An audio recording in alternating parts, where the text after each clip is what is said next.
Hello, thanks for joining us this evening for a Gray Barn Rising.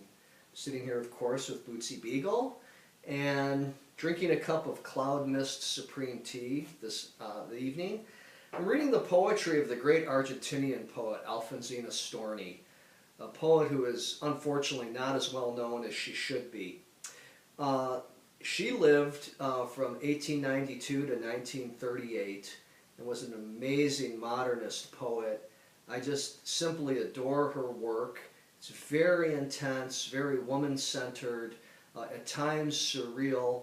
It certainly always walks a fascinating emotional edge.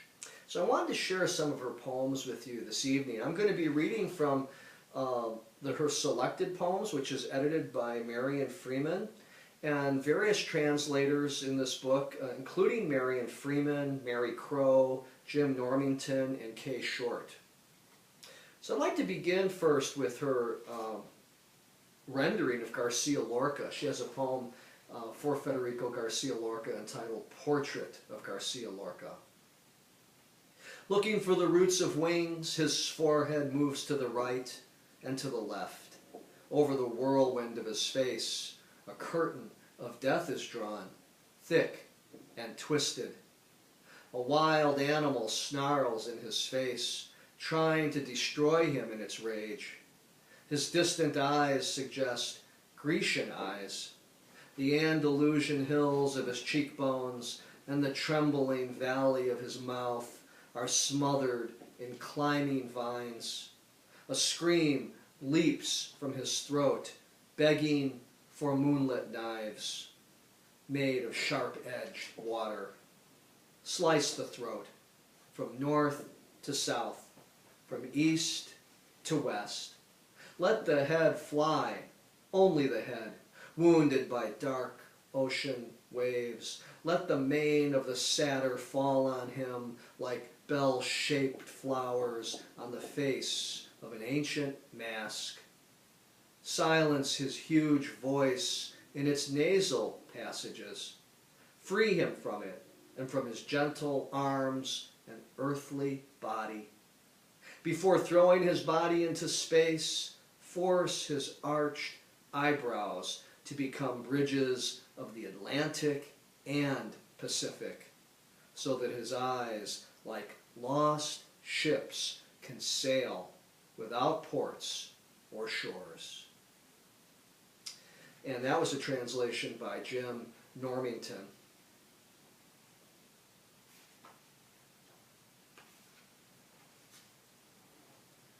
Men in the City. This one's translated by Marion Freeman. The forests of the horizon burn, dodging flames. The blue bucks of the twilight cross quickly. Little gold goats emigrate toward the arch of the sky and lie down on blue moss. Below there rises enormous the cement rose, the city unmoving on its stem of somber basements. Its black pistils, dormers, towers emerge to wait for lunar pollen. Suffocated by the flames of bonfires and lost among the petals of the rose. Almost invisible, moving from one side toward the other, the men. I love that closing of the poem. And I mentioned her poems being woman-centered, and I think that she really brings a vital voice to life of the Latin American female experience. Here's a poem that really moves and talks about that experience in very intense ways. This is translated by Marion Freeman and Mary Crow together. It's called You Want Me White. You'd like me to be white as dawn. You'd like me to be made of foam. You wish I were mother of pearl, a lily chaste above all others, of delicate perfume, a closed bud. Not one ray of the moon should have filtered me. Not one daisy should have called me sister. You want me to be snowy. You want me to be white. You want me to be like dawn. You who have held all the wine glasses in your hand, your lips stained purple with fruit and honey. You who in the banquet crowned with young vines made toasts with your flesh to Bacchus. You who in the gardens, black with deceit, dressed in red, ran to your ruin. You who keep your skeleton well preserved, intact. I don't know yet through what miracles you want to make me white. God forgive you. You want to make me chaste. God forgive you. You want to make me like dawn. Run away to the woods. Go to the mountain. Wash your mouth. Get to know the wet earth with your hands. Feed your body with bitter roots. Drink from the rocks. Sleep on the white frost. Renew your tissue with the salt of rocks and water. Talk to the birds and get up at dawn. And when your flesh has returned to you, and when you have put your soul back into it, your soul which was left entangled in all the bedrooms, then, my good man, ask me to be white. Ask me to be snowy. Ask me to be chaste.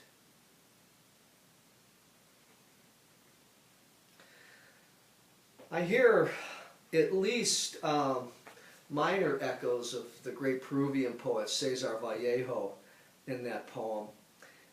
They're not exactly alike, but I hear minor echoes, and interestingly, they lived during the exact same years, 1892 to 1938. I want to close this evening's reading with an intense little surrealist poem of hers called "And the Head Began to Burn." And this is a Marion Freeman translation. On the black wall, a square opened up that looked out over the void, and the moon rolled up to the window. It stopped and said to me, "I'm not moving from here. I'm looking at you. I don't want to grow or get thin. I'm the infinite flower that opens up in the square hole in your house. I no longer want to roll on behind the lands that you don't know. My butterfly, sipper of shadows, or raise phantoms over the far-off cupolas that drink me. I'm watching. I see you." And I didn't answer. A head was sleeping under my hands, white like you, moon. The wells of its eyes held a dark water streaked with luminous snakes, and suddenly my head began to burn like the stars at twilight, and my hands were stained with a phosphorescent substance, and with it I burned the houses of men, the forests of beasts.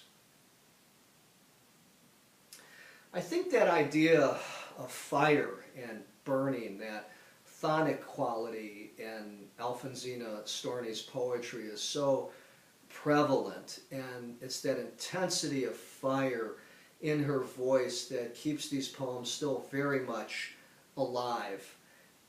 She took her own life. She had had some years of loneliness and had been diagnosed with breast cancer and took her own life. And it's a shame that we didn't have an experience of hearing more of her poetry throughout her lifetime.